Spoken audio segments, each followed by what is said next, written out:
ज्योतिष शास्त्रानुसार यंदा होळी ह्या सणाच्या दिवशी भद्राचं सावट असल्याचं सांगितलं जात आहे। शिवाय ह्या दिवशी चंद्रग्रहण देखील आहे।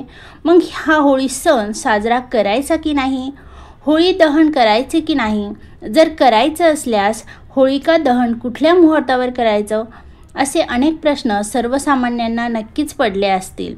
तर ज्योतिषशास्त्रानुसार भद्रा योग असल्यास काही गोष्टी कटाक्षाने पाळाव्यात असे सांगितले जाते, नाहीतर त्याचा परिणाम संपूर्ण वर्षभरही जाणवू शकतो।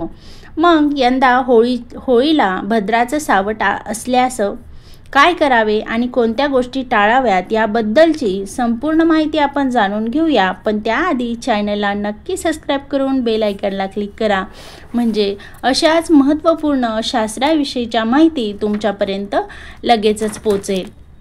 ज्योतिषशास्त्रानुसार भद्राचं सावट असेल तर होलिका दहन करू नये असे म्हणतात, कारण भद्रा ही सूर्यदेवाची कन्या व शनिदेवाची बहीण आहे। ही तिच्या उग्र स्वभावाने ओळखली जाते आणि म्हणूनच असं म्हटलं जातं की तिच्या प्रभावाखाली कुणीही शुभ मुहूर्त करू नये। जर कुणी भद्राचं सावट असल्यास होळी दहन केली तर ते एखाद्याच्या जीवनात दुर्दैव व नकारात्मकता आणू शकते। त्याचबरोबर ज्योतिषशास्त्राच्या दृष्टिकोनातून चंद्र हा कर्क, सिंह, कुंभ, मीन राशीतून भ्रमण करतो, तेव्हा तो प्रत्यक्षात भद्राष्टमी कारक बनू शकतो। तर भद्राच्या या काळात भद्रा पृथ्वीवर राहते असं म्हटलं जातं, म्हणूनच या काळात कोणतेही शुभ कार्य करणं टाळावं। आता 2025 मध्ये होलिका दहन 13 मार्च रोजी केले जाईल आणि 14 मार्च रोजी धुळीवंदन म्हणजे रंगपंचमी साजरी केली जाईल। भद्राचा काळ हा अशुभ मानला जातो। होलिका दहनाच्या वेळी भद्रकाळ नसावा असे देखील म्हटले जाते। भद्रा काळाच्या तपासणीसाठी स्थानिक पंचांगण पाहणं हे अगदी महत्त्वाचं आहे। ज्योतिषशास्त्रानुसार यंदाही फाल्गुन पौर्णिमा 13 मार्च 2025 रोजी सकाळी 10:35 सुरू होईल आणि दुसऱ्या दिवशी 14 मार्च रोजी दुपारी 12:24 समाप्त होईल। आता होलिका दहनाची भद्रा वेळ ही भद्रा पुष्प 13 मार्च 2025 रोजी सायंकाळी 6:57 ते रात्री 4:14 पर्यंत आहे आणि भद्राचं मुख 13 मार्च 2025 रोजी रात्री 8:14 सुरू होईल ते 10:22 पर्यंत असेल। भद्राची वेळ संपल्यानंतर म्हणजेच भद्रकाळ हा संपल्यानंतर 10:22 नंतर होलिका दहन करावं असं सांगितलं जातंय। आता होलिका दहन करिता सर्वात शुभ मुहूर्त कोणता आहे हे आपण आता जाणून घेणार आहोत। 13 मार्च 2025 रात्री 11:26 पासून ते 12:30 पर्यंतचा जो कालावधी आहे हा होलिका दहनासाठी शुभ मानला जातोय।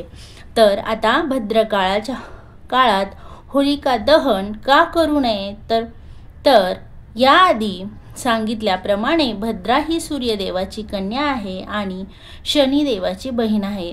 तिच्या उग्र स्वभावासाठी ती ओळखली जाते, म्हणूनच असं म्हटलं जातं तिच्या प्रभावाखाली कोणतंही शुभ कार्य करू नये, कोणतीही विधी करू नये। शिवाय ज्योतिषशास्त्राच्या दृष्टिकोनातून चंद्र कर्क, सिंह, कुंभ, मीन राशीतून भ्रमण करतो, तेव्हा तो प्रत्यक्षात भद्रावृष्टी कारक बनू शकतो। आता होळीच्या दिवशी भद्राचं सावट असेल तर काय करावं, काय करू नये, तर होलिका दहनाच्या वेळी भद्रा वेळ असल्यास विशेष गोष्टींची काळजी घेणं आवश्यक आहे। तितकंच महत्त्वाचं देखील आहे, कारण धार्मिक शास्त्रानुसार भद्राच्या कालावधीत होळीचं दहन करणं अशुभ मानलं जातं। यामुळे कुटुंबात संकट येण्याची शक्यता असते। मग अशा वेळी काय करावं, तर ह्या काळात होळिका दहन करणं शक्यतो टाळावं. भद्राच्या शेवटचा टप्पा म्हणजे भद्राचा पुच्छच्या काळात होळी दहन करू शकतात, परंतु तरीही तुम्ही शुभ मुहूर्त बघून होळिका दहन करावं. दुसरी महत्त्वाची गोष्ट म्हणजे ह्या दिवशी आपण काही गुप्त उपाय करू शकतो. या दिवशी तिळाच्या तेलाचा दिवा लावून भगवान श्री हरी, विष्णू आणि भगवान हनुमंताची पूजा करावी. विष्णू सहस्रनामाचं पठण करावं. हनुमान चालिसाचं पठण करावं. याचबरोबर या काळामध्ये रोगनाशकाचा उपाय केला जाऊ शकतो, तो म्हणजे एक नारळ होळीमध्ये अर्पण करावा. ह्यामुळे नकारात्मकता दूर होऊ शकते. शिवाय होळी दहनानंतर ची जी काही राख असते ती राख घरात आणून घराच्या चारी कोपऱ्यांना ठेवल्यास सुख समृद्धी घरात नांदते असं सांगितलं जातं. या काळात काय करू नये तर ह्या काळामध्ये नकारात्मक शक्तीला सक्रिय करणारा असतो.